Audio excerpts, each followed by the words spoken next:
Para mais uma questão. Hoje a gente vai fazer processo civil, filtro é viver, assunto é o 6.2 até o 6.6. A gente inicia uma nova ideia para a gente fazer, um treinamento, além do treinamento que a gente faz por concurso, tem uma proposição que eu vou fazer com todo mundo da gente procurar maximizar os nossos ganhos, e vai ser a partir de um treinamento novo. Esse treinamento se chama Não Reclamar.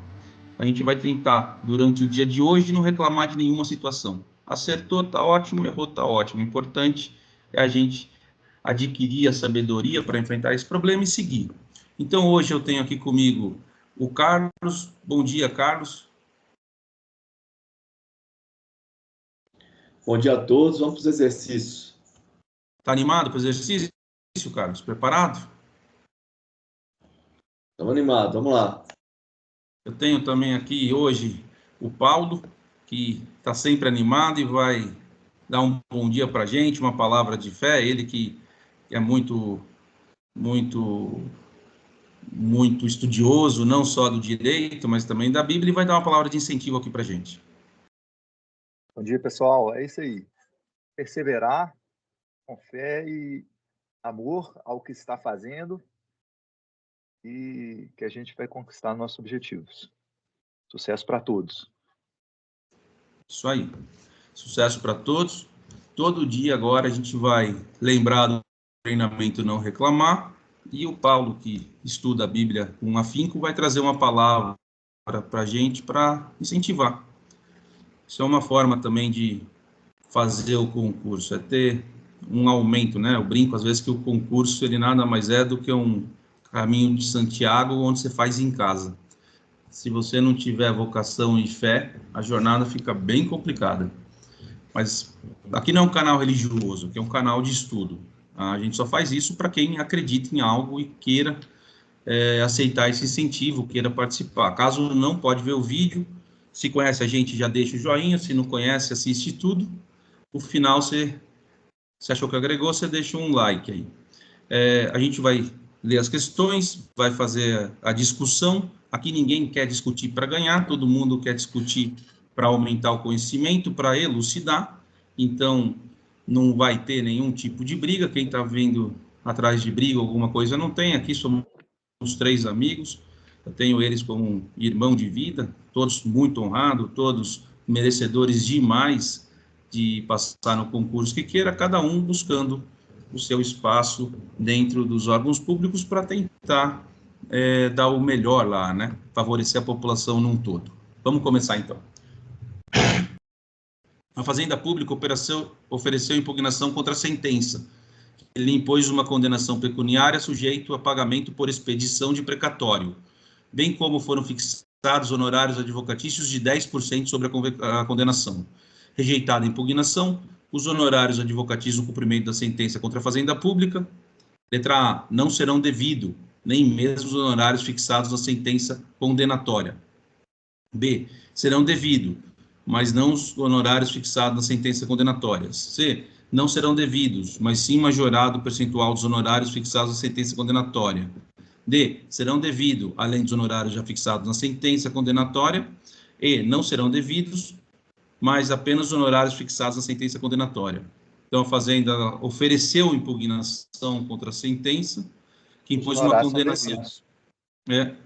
Então já exclui os que não serão devidos. Aí a gente fica com a letra B ou com a letra D. Então, a B, serão devidos, mas não os honorários, então sobrou a D. O erro da letra C é que a majoração do percentual é quando há julgamento em segunda instância. E como a Fazenda ofereceu impugnação, quanto o cumprimento de sentença, ela não concordou com o valor, ela deve os honorários. Mas o valor também, é aqui que está um pouco minha dúvida, o valor da condenação contra a fazenda pública, ele varia, é escalonado, e ele não deu qual que é o valor aqui da dívida, né? Porque quanto maior é a dívida, menor é os honorários, é assim que funciona na Constituição Federal, salvo engano. Lembrou muito bem. Mas aparenta ser AD. Carlos?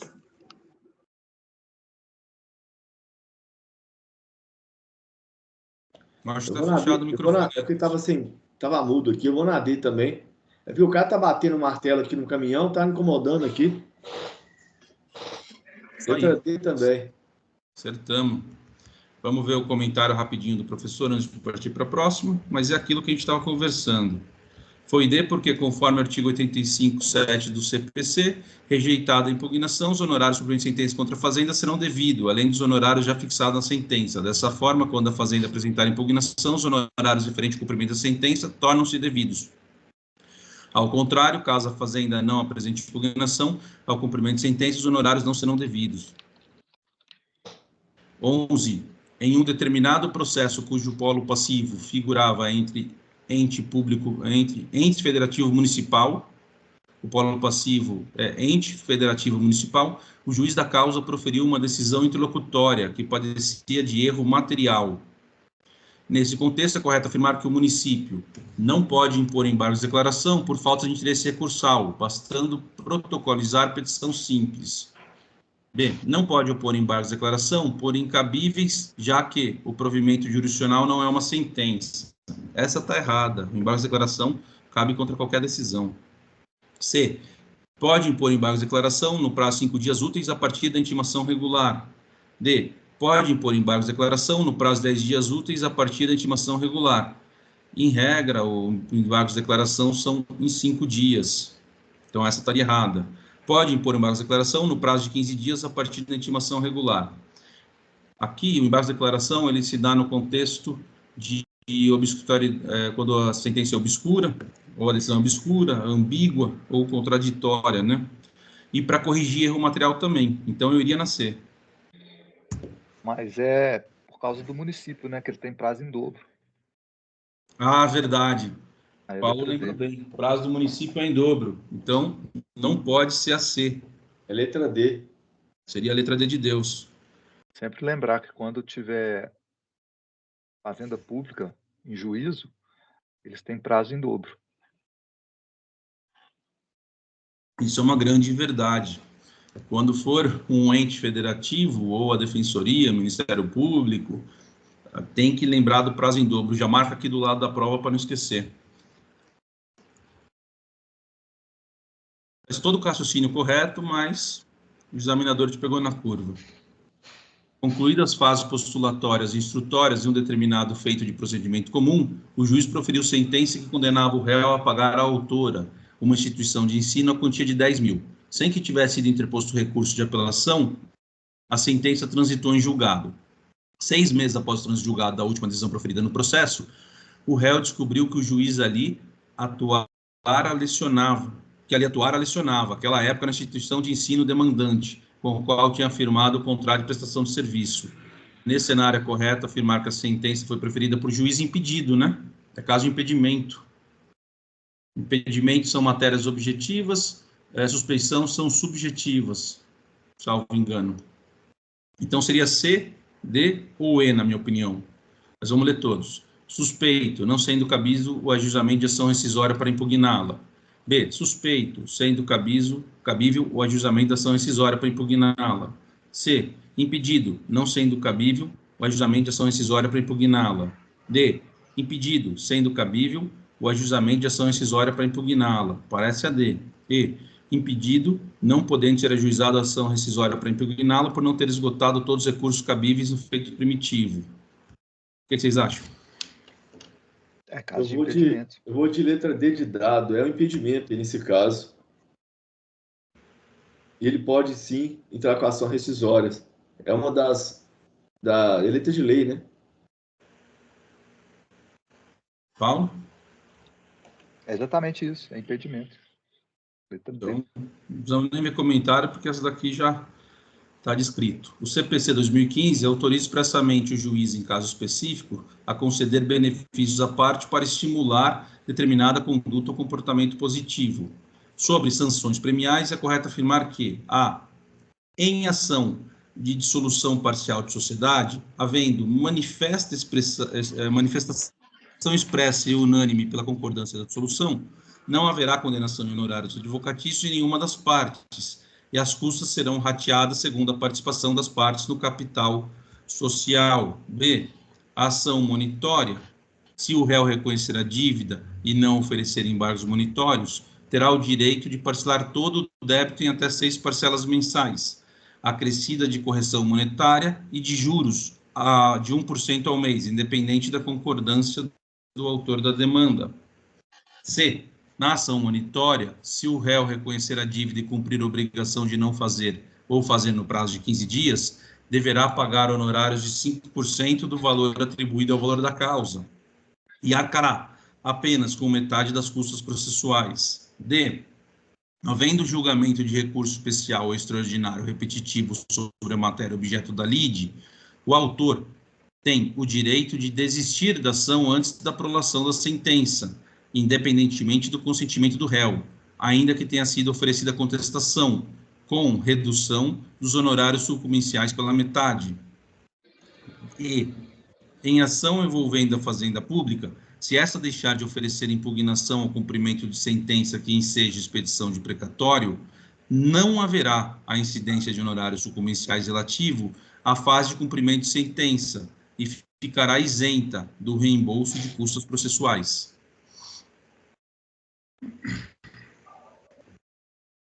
Essa questão aí, ó, se eu não me engano, essa de monitor, parece que as duas estão erradas. Por quê? Porque ele tem que pagar os honorários, ele fica isento, não é dos honorários advocatícios, é das custas que ele fica isento.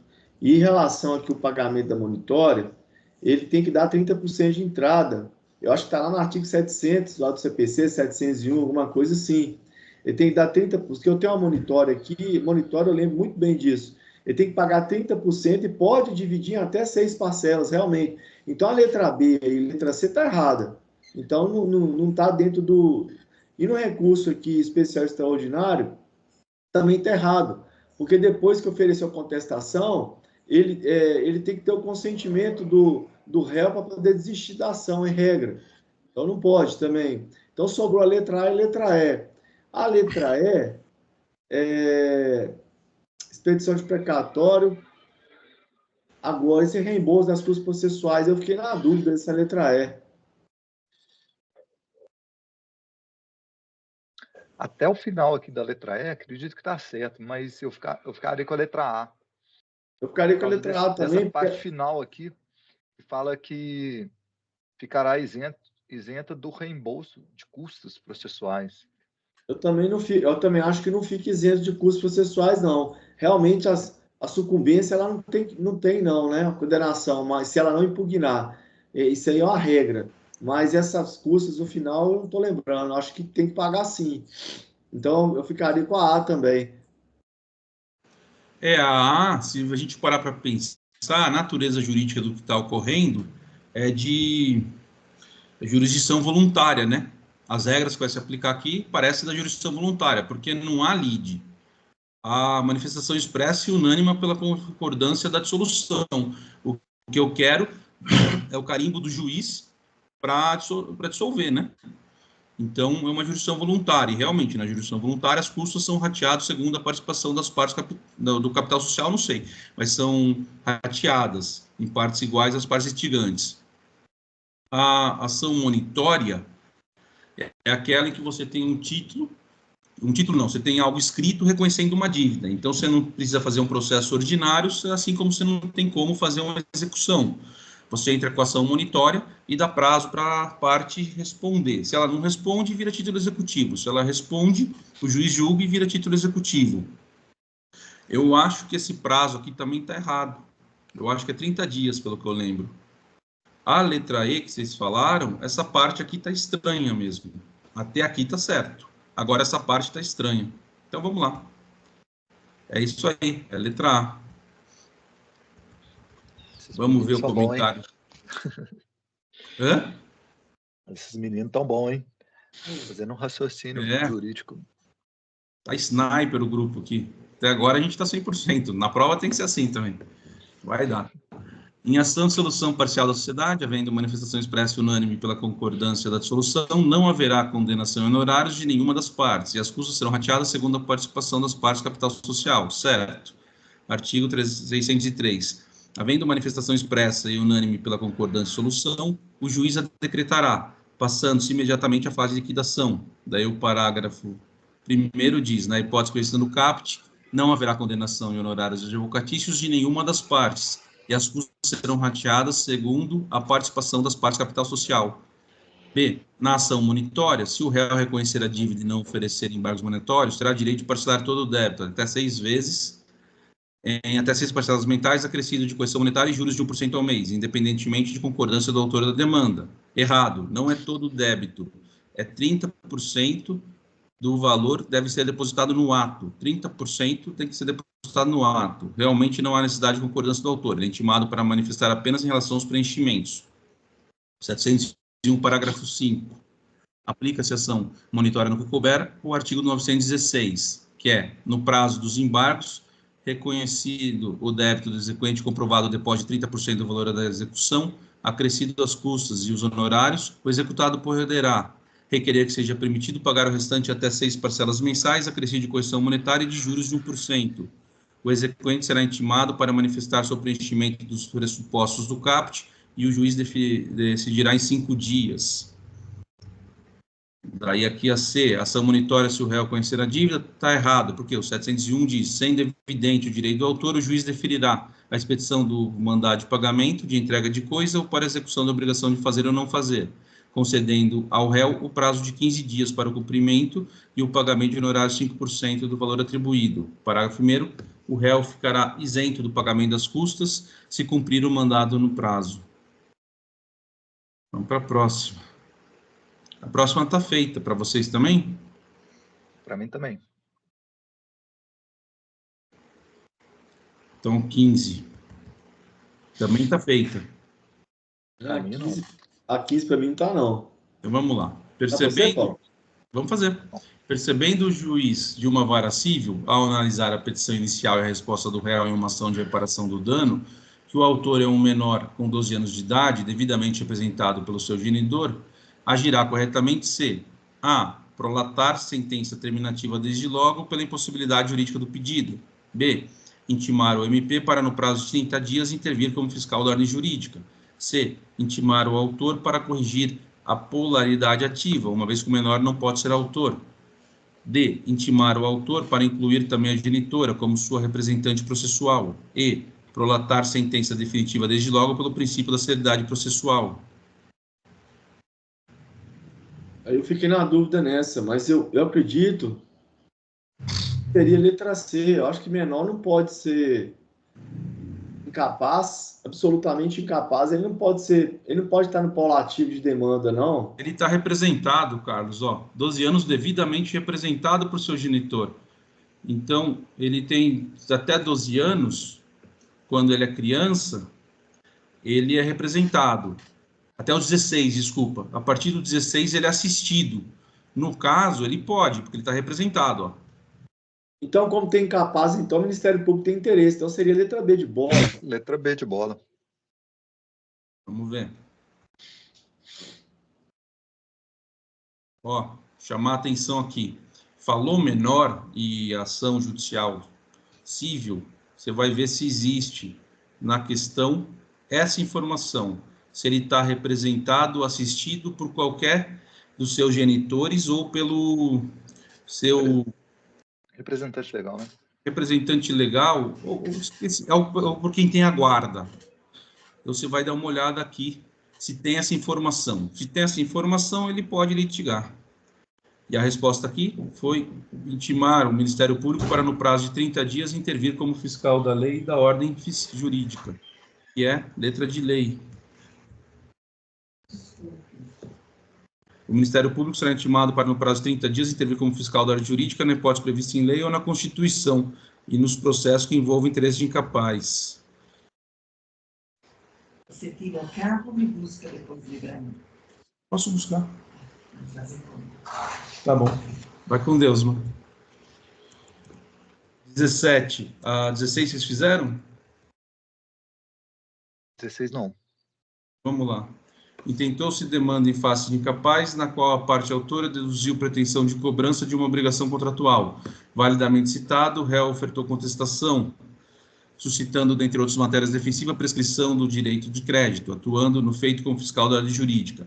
O MP lançou a sua promoção final, opinando pelo reconhecimento da prescrição. Ao proferir a sentença, o juiz da causa, sem atentar para a arguição de prescrição na peça contestatória, tampouco para a opinativa ministerial, julgou procedente o pleito do autor. Tomando ciência o ato decisório, o órgão ministerial, 7 dias depois de sua intimação pessoal, interpôs embargos de declaração, nos quais, alegando que o órgão julgador havia se omitido quanto ao tema, requereu apreciação e, consequentemente, reconheceu o fenômeno prescricional. Ao tomar contato com os embargos declaratórios do Ministério Público, deverá o juiz deixar de recebê-lo em razão da falta de legitimidade do recorrente, deixar de recebê-lo em razão da intempestividade da peça recursal, lembrar que aqui é o prazo em dobro. C, determinar a remessa dos autos ao órgão de segunda instância. D, recebê-los e acolher de imediato a pretensão recursal para conhecer a prescrição e rejeitar o pedido do autor. E, recebê-lo e determinar a intimação da parte autoral para apresentar, caso queira, sua resposta ao recurso. Tem que dar resposta por causa do efeito infringente, não é isso? Ele tentou demanda, tal, obrigação contratual. O Ministério Vai modificar por completo a decisão dele. Ele tem que receber embargo de declaração, não vai mandar para a segunda instância. Não.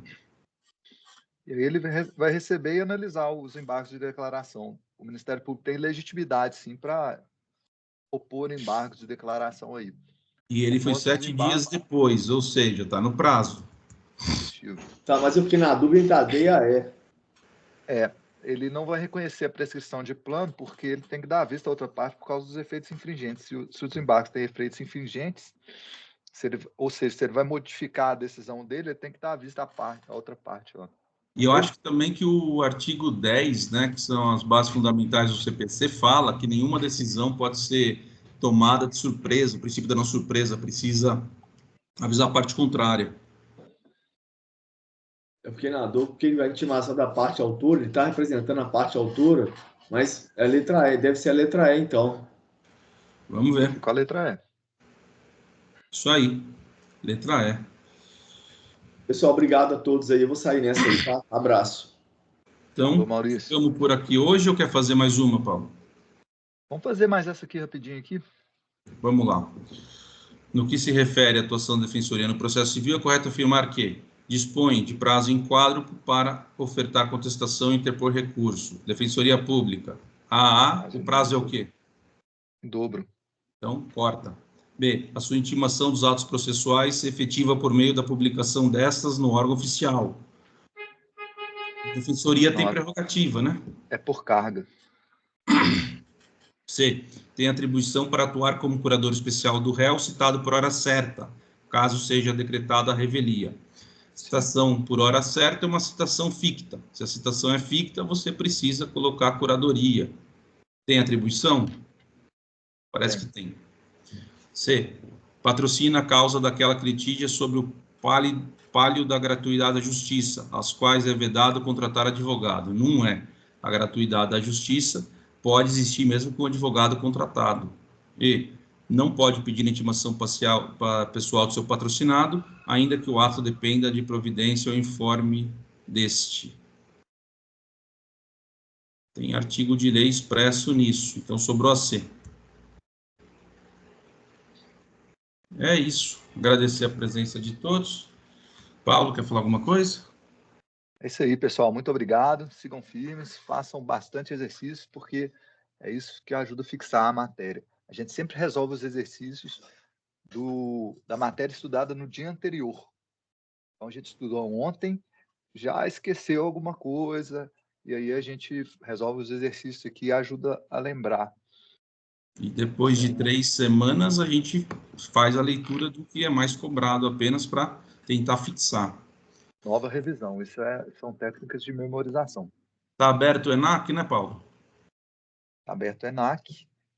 Até dia 27 agora de fevereiro. As inscrições na FGV e a de Minas a partir do dia 17 de fevereiro. Curso de cartório aqui de Minas. Cartório de Minas serão quantos cartórios vão ser entregues?